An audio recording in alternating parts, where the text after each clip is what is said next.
बिस्मिल्लाहिर्रहमानिर्रहीम। नाज़रीन अस्सलाम वालेकुम। प्रोग्राम में तशरीफ़ रखते हैं सदीक जान साहब। रोज़ इनसे रिक्वेस्ट की कि हमारे प्रोग्राम में आएँ बैठें, लेकिन रोज़ चकमा दे के निकल जाते थे किसी डेट के चक्कर में। तो आज बड़ी मुश्किल से सदीक जान साहब को काबू किया है और आज हम बात करेंगे आज की इस वीडियो में सुप्रीम कोर्ट की जानिब से जस्टिस काजी फाइज़ के मुकदमे का फैसला सुना दिया गया, लेकिन अब सवाल उठना शुरू हो चुके हैं।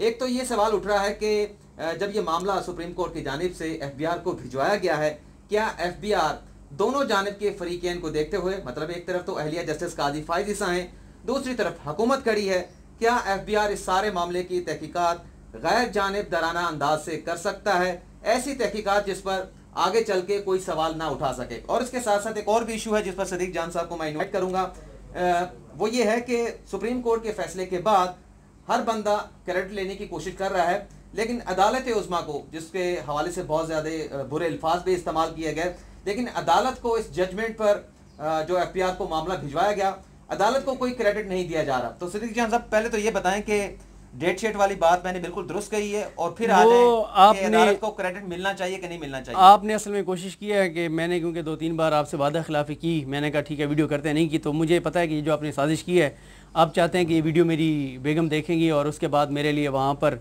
जो है वो हालात ख़राब होंगे।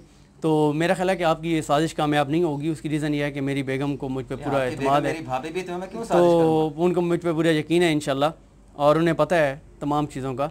तो मेरे मामलात हैं वो खुली किताब की तरह हैं, कोई ऐसा मसला नहीं, इस किताब का कोई सफ़ा गायब नहीं। किताब से मुझे याद आया, नाज़रीन आपने ये बात सुनी है, मौजू पर फिर आते हैं। नवाज शरीफ का जब पनामा का मुकदमा चल रहा था ना, तो नवाज शरीफ का एक स्टेटमेंट आया था कि मेरी ज़िंदगी भी जो है वो खुली किताब की तरह है, अदालत जैसे मेरी उस किताब का, मेरी ज़िंदगी का जायज़ा ले। लेकिन जैसे चीफ जस्टिस जो थे बाद में आसिफ सईद खोसा साहब, उन्होंने कहा था कि नवाज शरीफ साहब ये तो कहते हैं कि उनकी किताब जिंदगी जो है वो खुली किताब की तरह है, लेकिन इस किताब के चंद सफ़ात गायब हैं और उसी के हवाले से हम पूछ रहे हैं। और वो सफ़ात कौन से थे? वो मनी ट्रेल के थे। तो आप भी उसी तरह से कह रहे हैं मेरी जिंदगी जो है वो खुली किताब की तरह है। नहीं बिल्कुल है, और उनको बिल्कुल मुकम्मल तौर पर पता है, मुकम्मल है, सारे मुकम्मल है। जहाँ पे 2-4 सफ़े कुछ इधर उधर हुए थे तो वो मिल गए थे, उनको मिल गए थे। ठीक है, तो आते हैं इमरान वसीम साहब अपने उस मौजू की तरफ जिसकी आप बात कर रहे थे। देखें, आपने कहा कि अदालत को क्रेडिट क्यों नहीं मिला। मैं आपको 3 वाक़यात की तरफ आप की तवज्जो लेकर जाऊंगा और अपने देखने वालों की।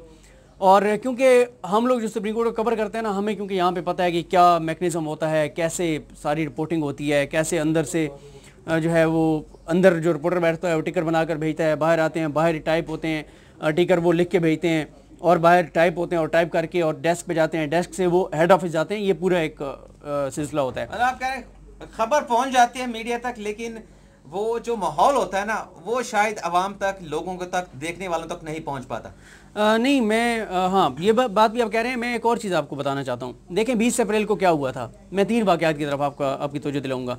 20 अप्रैल को ये हुआ कि जब सुप्रीम कोर्ट ने फैसला सुनाया और उन्होंने कहा जी 2 जजेस ने नाअहल किया नवाज शरीफ साहब को और 3 ने जो है मामला मज़ीद तहकीकात के लिए भेजा।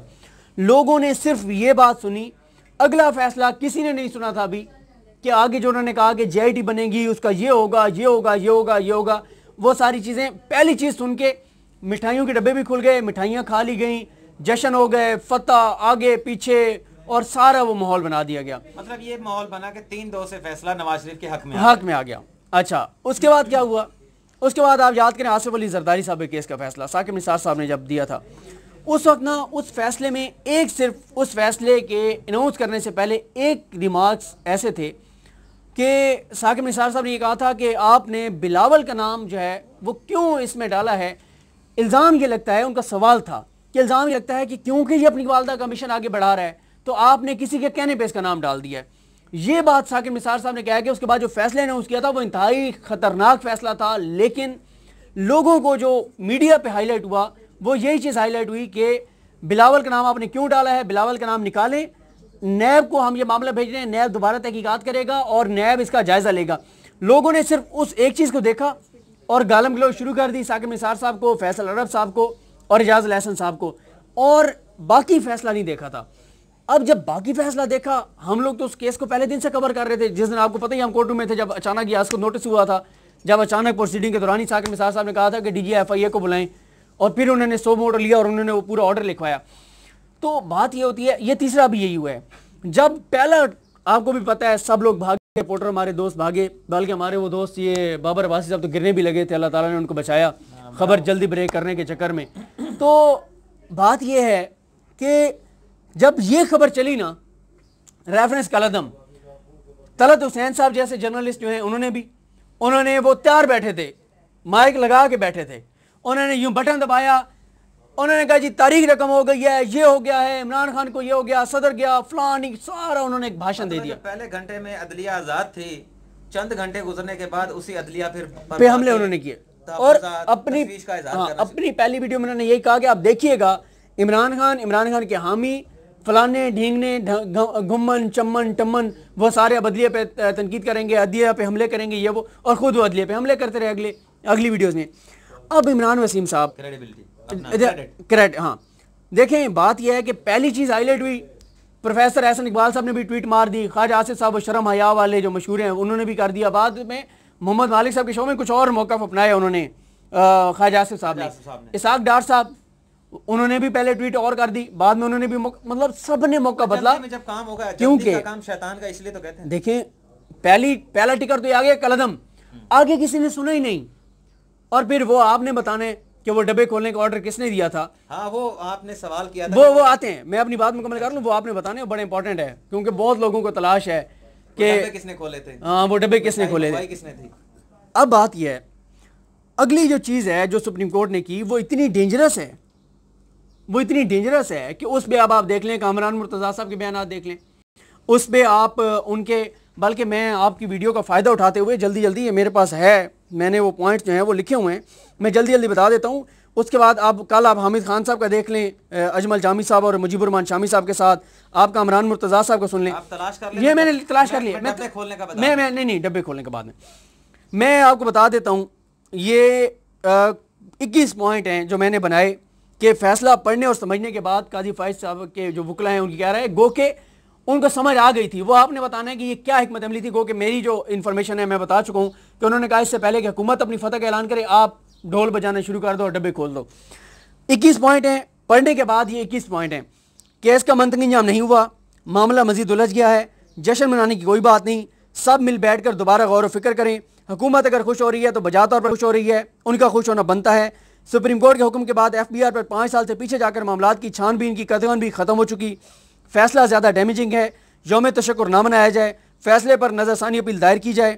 सुप्रीम जुडिशल काउंसिल कैसे एक जज की बीवी के मामले का जायज़ा ले सकती है, इस फैसले के बाद कम्प्लिकेशंस बढ़ जाएंगी। हम फैसला पढ़कर नहीं सुनकर राय दे रहे थे, हमने ढोल बजाकर गलती की, हमें कमरा अदालत में मौजूद वकला ने मिसगाइड किया, बदनीयती का लफ्ज़ भी फैसले में मौजूद नहीं। तसल्ली से देखने के बाद फैसले की इम्प्लीकेशंस का अंदाज़ा हुआ, पैरा 1 के अलावा किसी पैरे से इत्तफाक नहीं, यौम तशक्कुर नहीं मनाना चाहिए, फैसले के फ़ौरन बाद जो कहा उस पर माफ़ी मांगते हैं, नज़रसानी अपील दायर करेंगे। हुकूमत के रेफरेंस से ज़्यादा खतरनाक केस बनने जा रहे हैं। देखें भाई, ये इकट्ठा बता दिया ना, पहले मुख्तलिफ वीडियोज़ में बताया, अब एक जगह पे करके बता दिए वो 21 पॉइंट। देखें बात यह है इमरान वसीम साहब के जो आगे सुप्रीम कोर्ट ने लिखा ना, उसमें मैं ये समझता हूँ वाकई कि उन 7 जजेस को क्रेडिट जाता है जिन्होंने ये रास्ता, क्योंकि देखें ना, अगर यही चीज़ जो सुप्रीम कोर्ट के जजेस ने लिखी अगर ये आ जाती इस दिन से 3 दिन पहले, तो 3 दिन पहले यही तो इमरान खान साहब कह रहे थे कि मामला FBI को भेज दें। अब इमरान खान को भी तजवीज़ अदालत किसने दी थी ना? अदालत दी थी, उमर रज़ा बंदियाल साहब। मैंने भी क्रेडिट दिया कि अदालत की तजवीज़ आई और उस पर लब्बैक कहा इमरान खान ने और सदर मुमलिकत। हाँ, तो ये बड़ा एक अच्छा रास्ता निकला। अच्छा, अब मैं आपको बताऊं वो 7 जजेस, देखिए मैं पीछे भी जाऊं, अगर पनामा में भी वो 5 जजेस, 5 के 5 बाद में, फिर JIT अरकान, उन सारों को क्रेडिट जाता है जिन्होंने दबाव उस वक्त भी बहुत था। आपको पता है बाज़ दबाव बाज़ाहिर नज़र आता है, कुछ पीछे से दबाव ज़ाहिर है, एक प्राइम मिनिस्टर नवाज शरीफ, फिर नवाज शरीफ साहब वगैरह के मामला भी आपको पता है, लेकिन अदालत ने उसमें भी हमने जो देखा, मैं आज भी उस फैसले को 100% सपोर्ट करता हूँ। खाने के बावजूद भी उन्होंने फैसला वही किया जो कानून का मतलब बनता था। अच्छा, अब जरदारी साहब वाले केस में भी अदालत को गालियां तो पड़ी ना। हाँ, अच्छा मैं बताता हूँ, जरदारी साहब वाले केस में भी लोग ये एक्सपेक्ट करते थे कि साकिब निसार साहब जरदारी साहब को इस वक्त जेल भेज दें, नहीं मुमकिन था जब तक ट्रायल ना हो। अब ये जो मामला है इसमें मैं समझता हूँ 7 जजेस जो हैं, जस्टिस उमर रज़ा बंदियाल साहब, जस्टिस मंजूर मलिक साहब, जस्टिस सजाद अली शाह साहब, जस्टिस फैसल अरब साहब, जस्टिस मुनीब अख्तर साहब, जस्टिस मदर आलम मीर खेल साहब और जस्टिस काजी मोहम्मद अमीन साहब, उनको ये क्रेडिट जाता है कि उन्होंने दोनों चीज़ों को वो किया। देखें, प्रोसीजर लैप्सेस थे, डिफेक्ट्स थे, रेफरेंस में नकाइस थे, खामियां थी। मेलाफाइड इन लॉ हमें नजर आया कि जिस कानून की तशरीह करके उन्होंने रेफरेंस बनाया, जो कुछ किया उसमें हमें नजर आई खामियां। बहुत अच्छी बात, ठीक है। लेकिन दूसरी तरफ अदालत ने कहा कि वो रेफरेंस खत्म, लेकिन सवाल पूछा जाएगा, मनी ट्रेल पूछी जाएगी। दयाल साहब ने कहा था रेस्ट अश्योर, ये जो सवाल है मनी ट्रेल का, इसे अनअटेंडेड नहीं जाने दिया जाएगा। और वो उन्होंने पूरी रसीदें, मनी ट्रेल, पैसे कमाए कैसे, भिजवाए कैसे, वो सवाल बरकरार है। जज साहब के उससे क्या ताल्लुक है, वो सवाल बरकरार है। ये बहुत बड़ी बात है कि देखें, अगर हम उस वक्त एतराज कर सकते थे अदलिया के ऊपर, अगर वो ये करते कि क्योंकि रेफरेंस ही गलत था, मेलाफाइड इन लॉ था, गलत बनाया गया, बात खत्म, छोड़ें, गई बात नहीं। मतलब रेफरेंस खत्म होने के बाद तो सारी चीजें, जैसे अदालत ने ऑर्डर दिया कि हम हुकूमती रेफरेंस को खारिज करते हैं, बात तो खत्म हो गई थी। बिल्कुल। लेकिन अदालत ने वहां पे बात खत्म नहीं की। उन्होंने इस मामले को जिंदा रखा किसी न किसी तरीके से। अच्छा, अगले सवाल पे चलते हैं। क्रेडिट मतलब आप दे रहे हैं अदालत को भी? मैं बिल्कुल 100% देता हूँ। और मैं ये भी कहता हूँ, देखिए, मैं आज एक और बात कहना चाहता हूँ, मैं अपनी वीडियोज़ में भी कहूँगा, सुप्रीम कोर्ट की हद तक इमरान वसीम साहब, हम देखते हैं कि जजेस काम अपना मुकम्मल करते हैं, कोशिश करते हैं कि अच्छी तरह चीज़ें पढ़ के, समझ के, सुन के तसल्ली से फैसला करें। वकील की तैयारी ना भी हो, जजेस पॉइंट दे रहे होते हैं। कई बार ऐसा क्यों होता है कि सुप्रीम कोर्ट से फैसला अगर नून लीग के हक में आए, तो हमारे बहुत सारे नाज़रीन सुप्रीम कोर्ट को कोसना शुरू कर देते हैं। ये नहीं होना चाहिए ना। और अगर पीटीआई के हक में आए, तो जो नून लीग के हमारे नाज़रीन हैं वो अदालत को कोसना शुरू कर देते हैं। तो अदालत तो दोनों तरफ में फंस जाती है। भाई, इंसाफ तो ऐसा ही होता है ना कि किसी के हक में आ जाए, वो कहता है इंसाफ हो गया, किसी के खिलाफ आ जाए, कहते हैं नहीं, मेरे साथ नाइंसाफी हो गई। मुझे सिर्फ सुप्रीम कोर्ट से हमें निकलना होगा। मेरे ख्याल मुझे सिर्फ सुप्रीम कोर्ट से एक शिकवा है, वो मैं बता रहा हूँ ऐसे पाकिस्तानी, कि इनको सुप्रीम कोर्ट ऑफ पाकिस्तान को, चीफ जस्टिस पाकिस्तान को, जो नीचे अदालती मामलात है ना, सबसे ज्यादा जो चोर बाजारी है ना, वो नीचे सेशन कोर्ट्स, ज़िली अदालत, उनमें जलीली नीचे होते हैं। ठीक है। ऊपर वाली कोर्ट्स में तो अब फिर भी मामला बेहतर हो गए, ठीक है, फैसले जल्दी आ जाते हैं। फिर उसके बाद ऊपर जो हाई कोर्ट्स हैं, वहां पे प्लेटफॉर्म भी होते हैं। हाई कोर्ट तो बाद में आती है। ठीक है, पहले नीचे वहां पे कोर्ट, फिर लेकिन सुप्रीम कोर्ट की हद तक हम देखते हैं कि जजेस अपना काम मुकम्मल करते हैं, तसल्ली से सुनते हैं। यहाँ पे हमें उस तरह से चीजें नजर नहीं आती। लेकिन जब हम लफ्ज अदलिया इस्तेमाल करते हैं, तो जाहिर है उसमें फिर ऊपर से लेकर नीचे तक अदालतें आ जाती हैं। तो ये है। अब मेरे ख्याल जो हम दूसरा हम बात शुरू करते हैं, पहले आप बता